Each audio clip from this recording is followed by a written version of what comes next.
Amém? Ou Levi.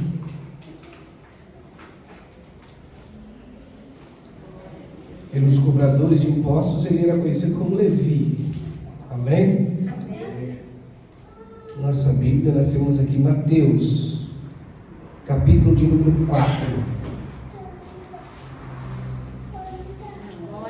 Mateus, capítulo de número 4. Aleluias.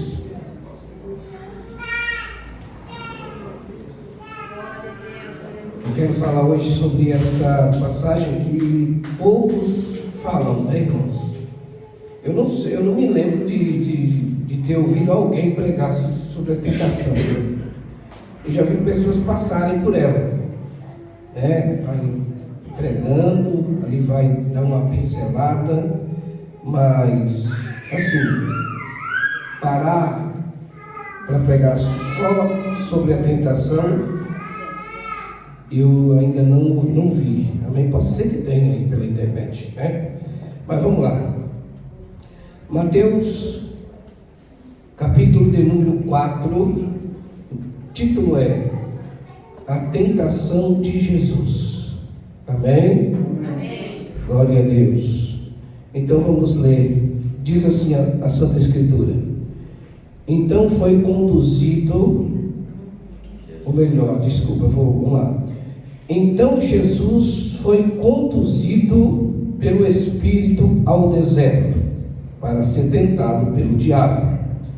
E tendo jejuado 40 dias e 40 noites, depois teve fome. E chegando-se a ele o tentador, disse: Se tu és o Filho de Deus, manda que estas pedras se tornem em pães.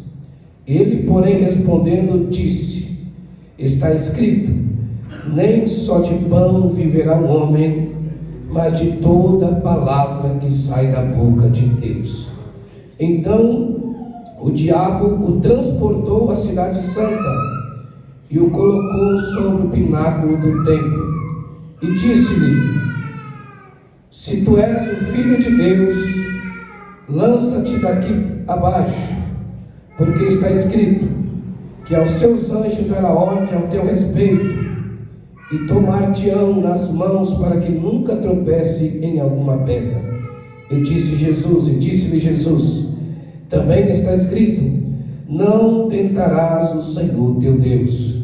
Novamente o transportou o diabo a um monte muito alto e mostrou-lhe todos os reinos do mundo e a glória deles. E disse-lhe: Tudo isto te darei, se prostrado me adorares. Então disse-lhe Jesus: Vai-te, Satanás, porque está escrito: Ao Senhor teu Deus adorarás, e só a Ele servirás. Então o diabo o deixou, e eis que chegaram os anjos e o serviram. Amém? Amém? Amém. Por gentileza, pode se assentar. Você pode glorificar e exaltar o nome deste Deus. Aleluia. Amados, eu gostaria de pedir para vocês atenção, porque é um texto muito difícil de se compreender, porque quando a gente fala de tentação, principalmente de Jesus, a gente não consegue decidir o porquê que Jesus foi conduzido para ser tentado no deserto. Mas vamos observar uma coisa, que Jesus ele não quis ser tentado. Vale a pena a gente analisar isso. Jesus não quis ser tentado. Na verdade, ele foi conduzido. Não foi o diabo que pediu para tentar Jesus. Na verdade, Jesus foi conduzido pelo Espírito Santo para ser tentado. Eu quero que você guarde isso no seu coração. Eu gostaria que você levantasse as suas mãos comigo, bem alto assim. Diga assim comigo: antes de um grande deserto, Falei para vocês falarem errado. Diga assim, antes de um grande projeto, vem um grande deserto para nos preparar. Olha isso. Antes de qualquer projeto acontecer, virá primeiro um deserto para te preparar. Guarde isso no teu coração. Porque no deserto, você não vence falando mal de ninguém. É no jejum. No deserto, você não vence tramando derrubar ou prejudicar alguém.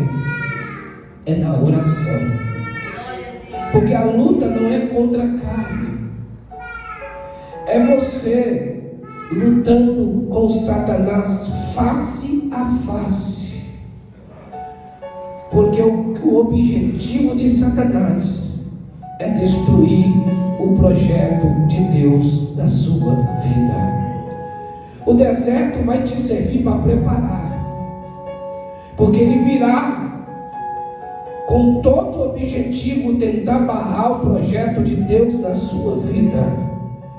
Mas eu tenho certeza, através de Jó, eu sei que tudo podes e nenhum dos seus projetos poderão ser frustrados. Eu creio. Diga, Satanás, por mais que tente, não vai frustrar os projetos de Deus na minha vida. Aqui nesse texto que nós acabamos de ler, há algumas divergências do quesito quem foi tentado. Se foi o Jesus 100% Deus, ou se foi o Jesus 100% homem. Se foi o Jesus 100% Deus, ficou muito fácil. Com certeza ficou fácil passar pela tentação.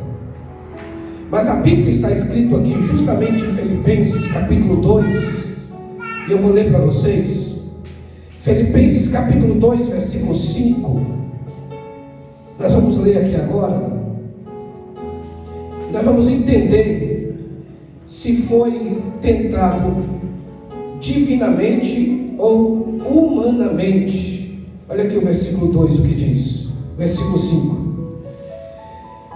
De sorte que haja em vós o mesmo sentimento que houve também em Cristo Jesus, que sendo em forma de Deus, não teve por usurpação ser igual a Deus, mas aniquilou-se a si mesmo, tomando a forma de servo, fazendo-se semelhante aos homens, e achado na forma de homem, humilhou-se a si mesmo, sendo obediente até a morte e morte de cruz. Aleluia.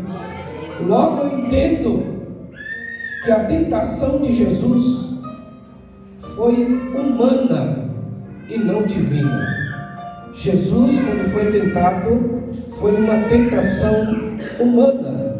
Observe que depois dos 40 dias e 40 noites que Jesus esteve em jejum, Satanás chegou para tentá-lo.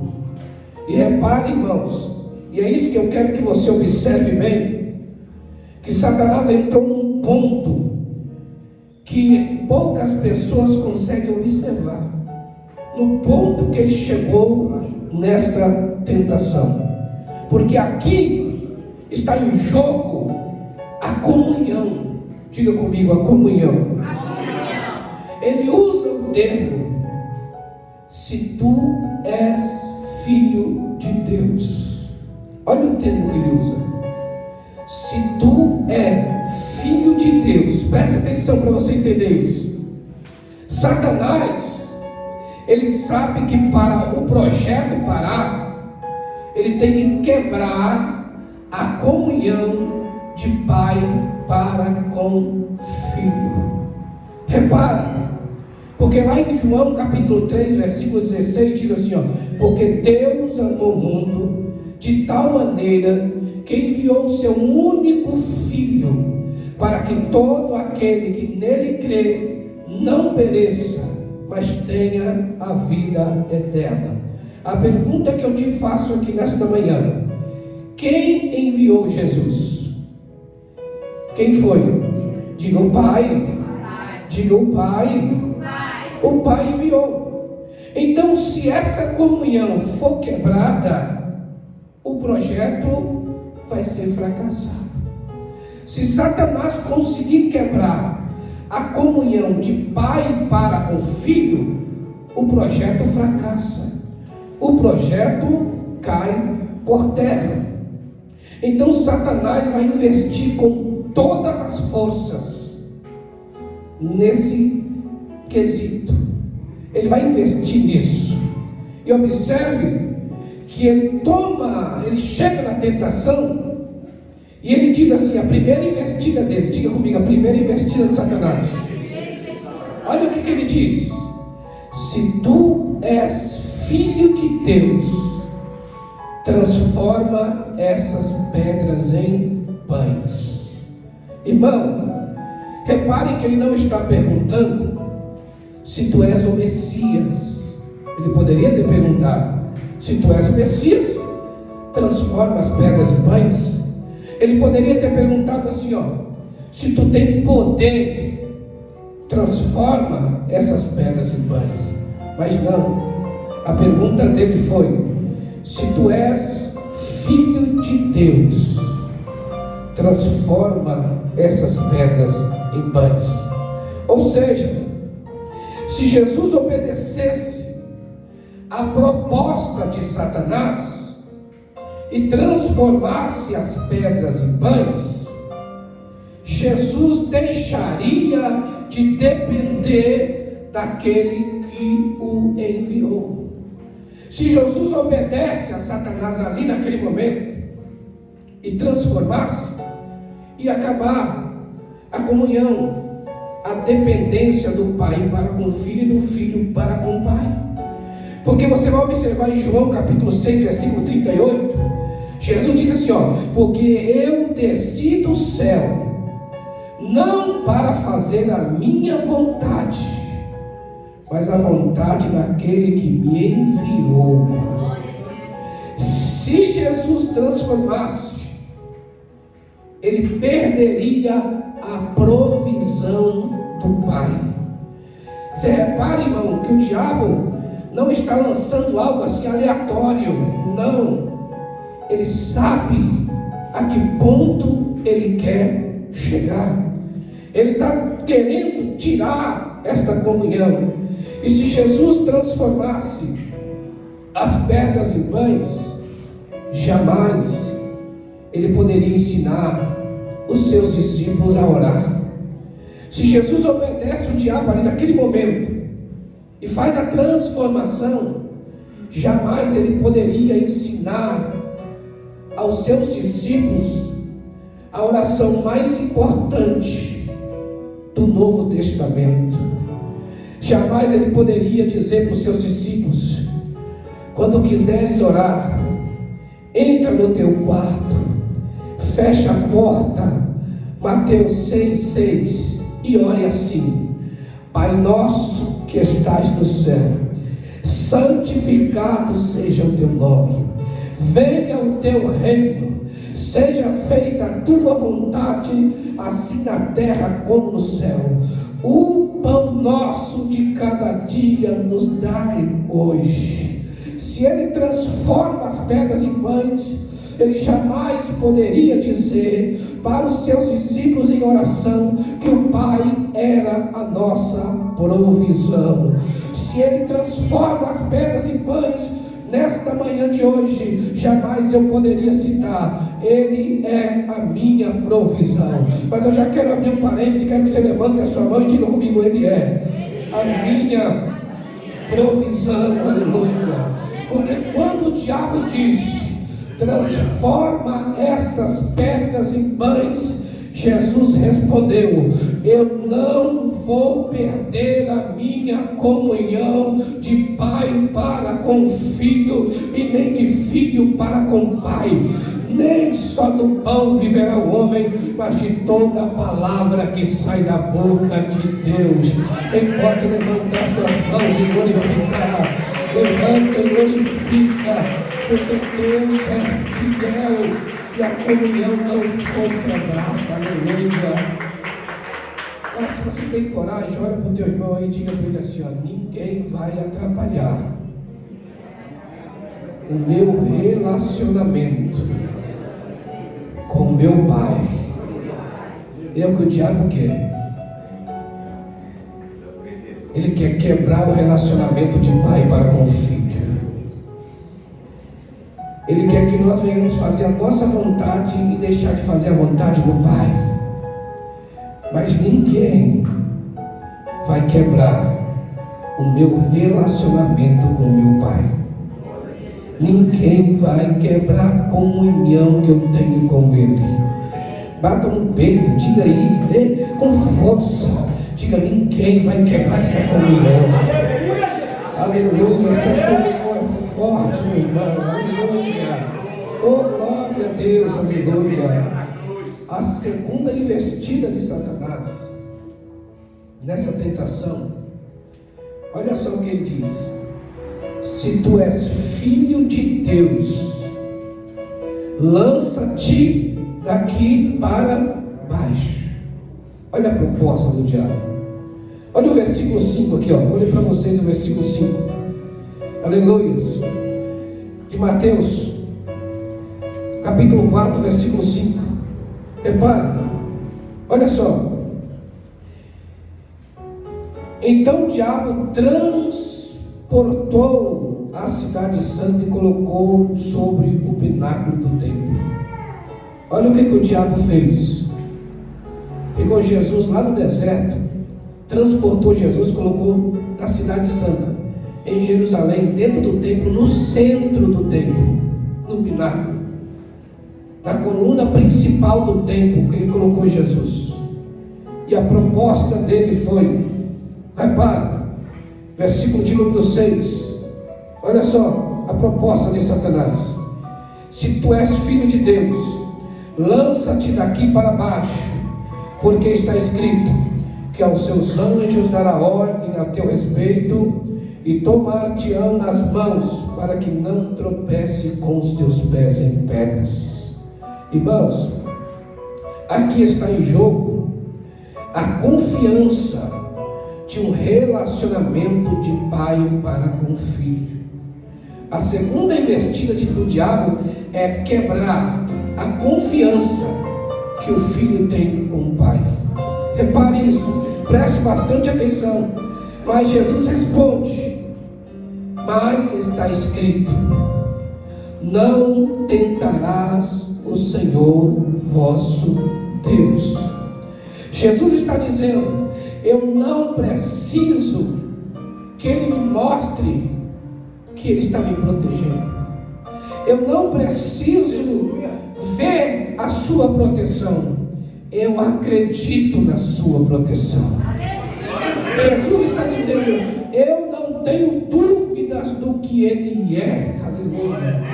Porque eu tenho um relacionamento com Ele. Eu conheço, eu sei quem Ele é. E se eu sei quem Ele é, eu não preciso provar nada para ninguém. Eu não preciso mostrar para ninguém. Eu confio nele. Aleluia.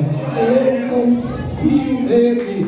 Olha a sombra da calamação de uma raça. Aleluia.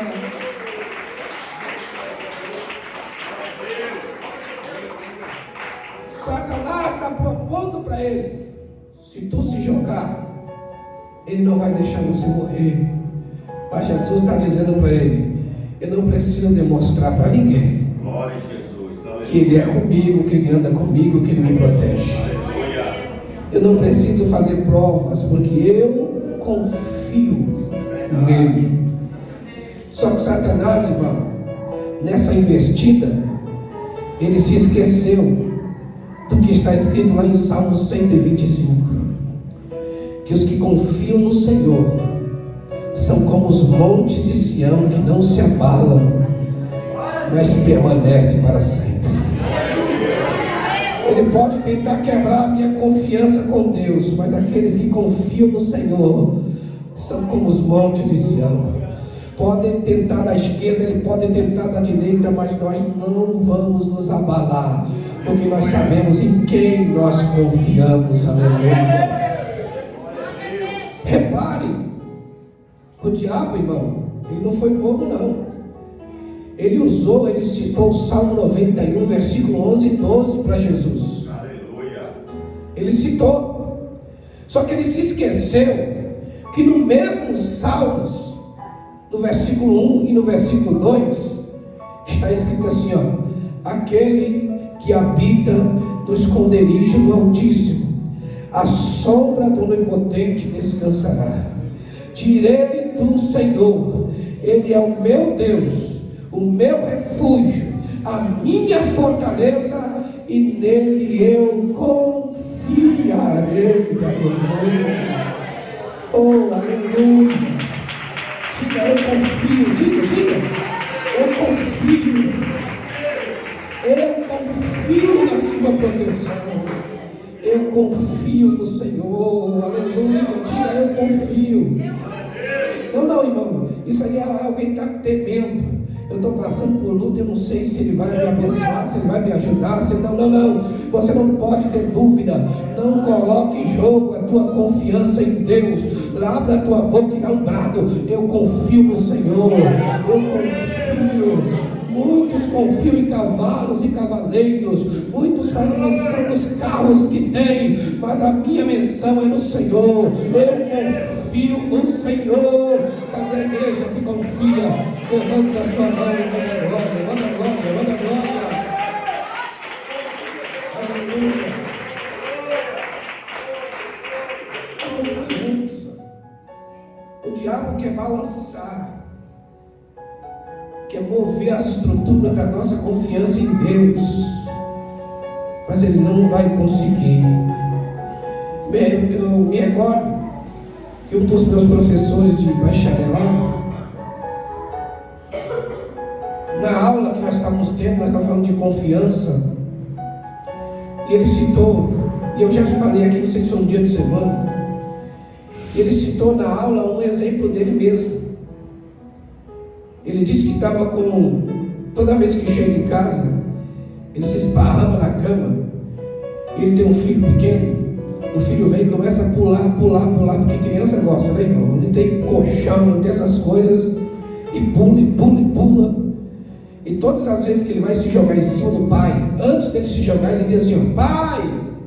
E o pai já se prepara, porque sabe que a próxima ação dele é se jogar. E ele se joga e o pai segura.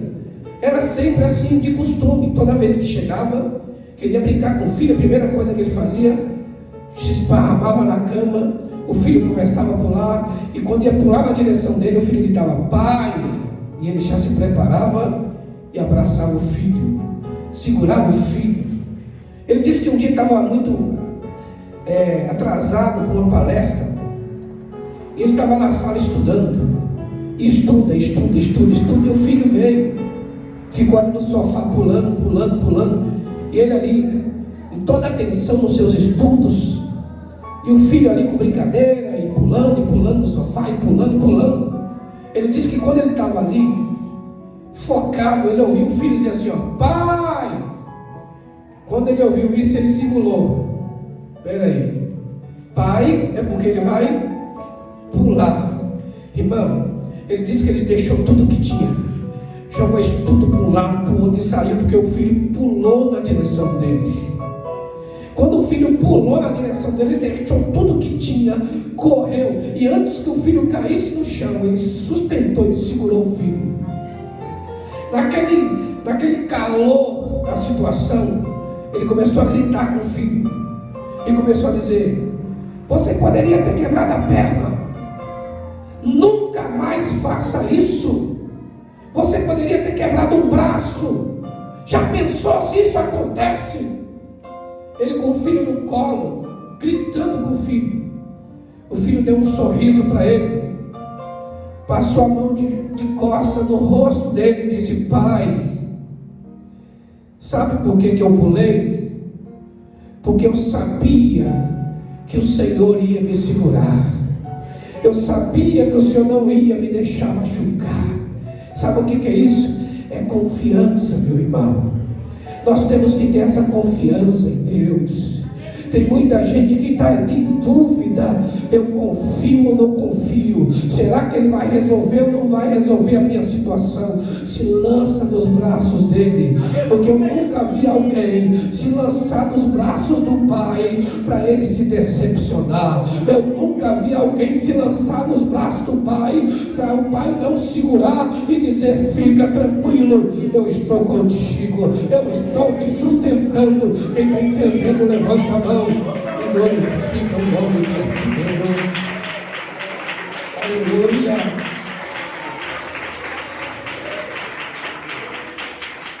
A primeira investida foi para quebrar a comunhão. A segunda investida foi para quebrar a confiança. E a terceira investida de Satanás, aqui nesse texto,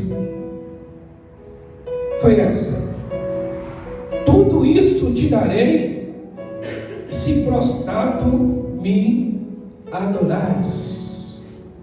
Olha aqui no versículo 8. Novamente o transportou o diabo a um monte muito alto e mostrou-lhe todos os reinos do mundo e a glória deles, e disse-lhe: tudo isso te darei, se prostrado me adorares. O propósito de Satanás aqui era substituir um coração adorador para um coração idólatra. Presta atenção. Eu dou todos os reinos e a glória deles.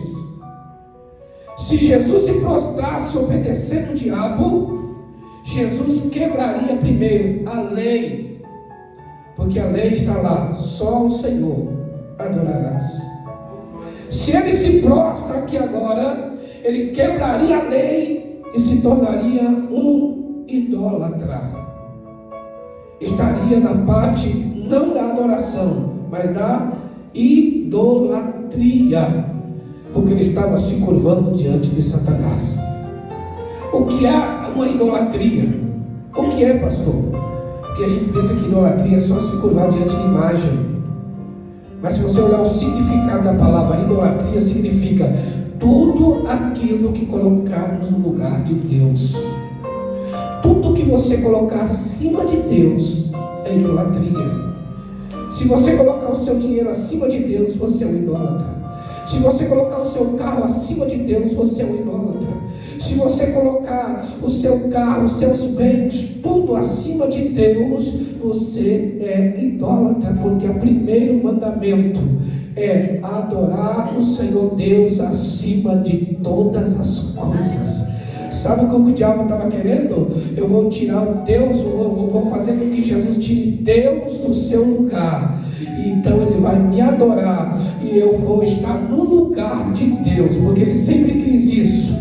Sempre quis estar no lugar de Deus, mas não, irmão, eu tenho certeza de uma coisa: enquanto Satanás estava querendo dividir a adoração, Jesus já estava com o seu coração adorador, dizendo: aqui não tem idolatria, aqui já tem um coração adorador, um coração que sabe a quem adorar em espírito e em verdade. Deixa eu ver se tem corações adoradores aqui.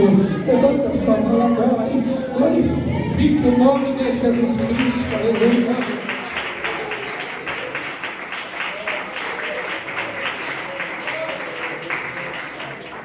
Idolatria, irmão, é dividir a adoração. Porque muitos aí que estão no tempo da ignorância, Deus não leva, glória a Deus, estão dividindo a adoração. A idolatria é adorar a Deus e ao mesmo tempo adorar as coisas deste mundo, desejar as coisas deste mundo. É dividir a adoração. Por que Satanás propôs isso para Jesus? Por quê? Se ele sabia que nada era dele. Te dou toda a glória desse mundo, te dou tudo. João está escrito que quem criou tudo foi Jesus. Sem ele nada do que se fez foi feito.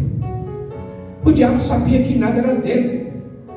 Mas por que ele propôs isso para Jesus? Porque ele sabe a potência que tem a adoração. Ele sabe. Ezequiel capítulo 28, a partir do verso 13, você vai observar que Ezequiel fala do querubim ungido que habitou no Éden, que ao movimento do seu corpo saía sons de instrumento, ou melhor, sons de adoração a Deus.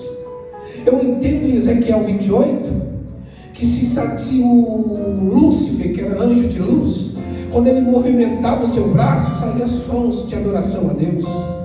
Quando ele movimentava o seu corpo, saía sons de instrumentos que adoravam a Deus. Lúcifer tinha uma obrigação de fazer com que os anjos o adorassem a Deus. Por quê? Porque essa é a função de um adorador. Um adorador, ele não vai pegar o microfone e vai querer mostrar que ele canta bem, que os outros não cantam, porque esse aí não passa nem do primeiro, nem do teto, pior do primeiro céu.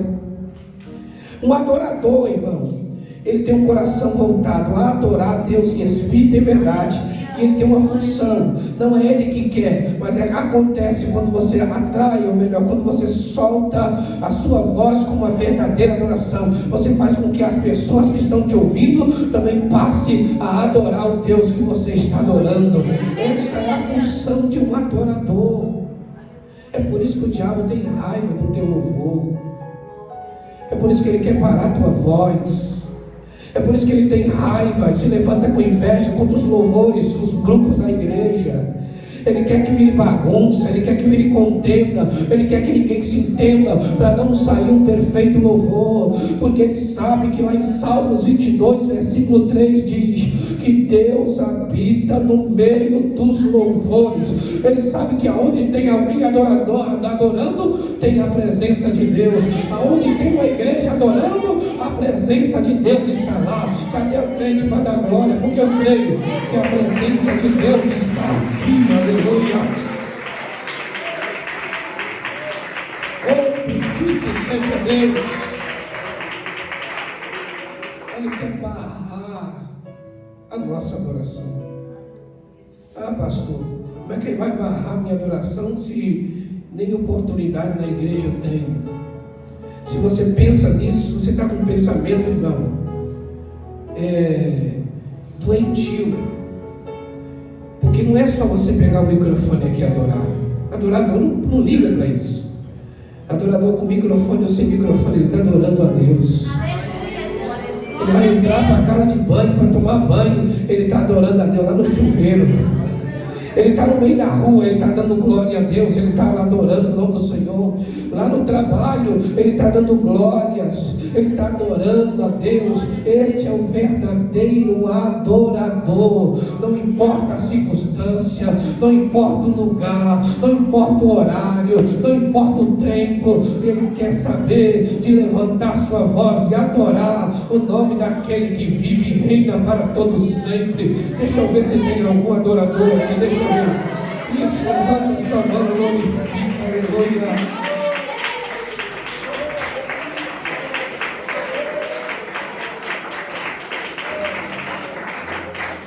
O diabo não vai conseguir dividir a minha adoração. A minha adoração é para Ele. João capítulo 4, versículo 23 vai dizer que Deus procura os verdadeiros adoradores. Irmão, olha aqui que versículo meio. Deus está à procura. Deus está procurando. Você pode se identificar aí? Diga aí, eu estou aqui, Jesus. Eu aqui, ó. Me acha. Você quer que Jesus te ache? Entregue para Ele a verdadeira adoração. Não é uma adoração de ódio, de rancor, de nada. É uma adoração verdadeira. Porque se Ele está à procura de verdadeiros, com certeza tem os falsos também. Com certeza tem aqueles que entregaram, que se curvaram diante das glórias deste mundo, das glórias da terra, Tem muitos que se curvaram para ter nome, para ter fama. Muitos se curvaram para ter dinheiro. Mas o verdadeiro adorador não se curva. O verdadeiro adorador é bem o que Abacuque disse. Quando estava vendo o templo totalmente sem a glória, sem a presença de Deus, sem um avivamento genuíno e verdadeiro, mas ele começa a gritar: ainda que a figueira não floresça, ainda que as vides não dêem seus frutos, ainda que falte vaca no curral, ainda que a oliveira minta, todavia eu me alegrarei no Senhor. Eu vou levantar minha voz de adorador, eu vou continuar na posição, eu não vou me curvar, aleluia.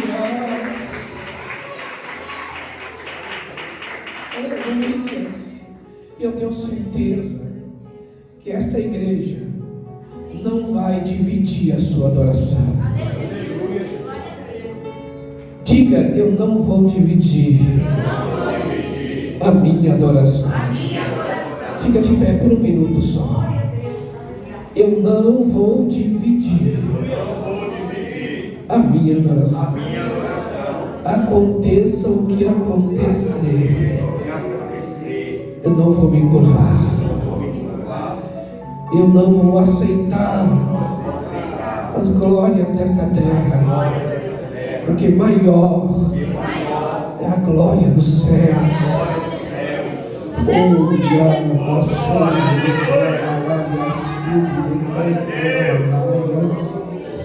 Aleluia, aleluia. Satanás queria que Jesus se prostrasse e adorasse a Ele, mas Jesus disse: não, eu não vou dividir a minha adoração. Não adianta nem tentar, porque a minha adoração é só para Ele. Porque a palavra de Deus diz lá em Isaías 42, versículo 8.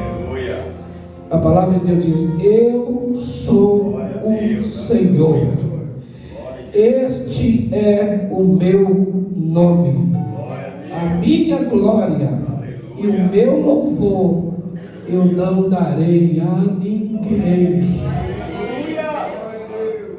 Ei, não adianta, o louvor é dele, a adoração é para Ele. A igreja, irmãos, tem que glorificar, tem que adorar. O adorador, ele não vem na igreja para adorar, ele já vem adorando de casa. O verdadeiro adorador, ele não vem aqui para prestar um culto, ele já vem prestando um culto de casa. Ele já vem pelo meio do caminho cheio da presença. E quando chega aqui, ele só entra no fogo. E Deus abre os céus e a glória dele desce. Coloca a mão no seu coração. Coloca a mão no seu coração. Aleluia. Vamos entregar nossa melhor adoração aqui agora. Vamos entregar nossa melhor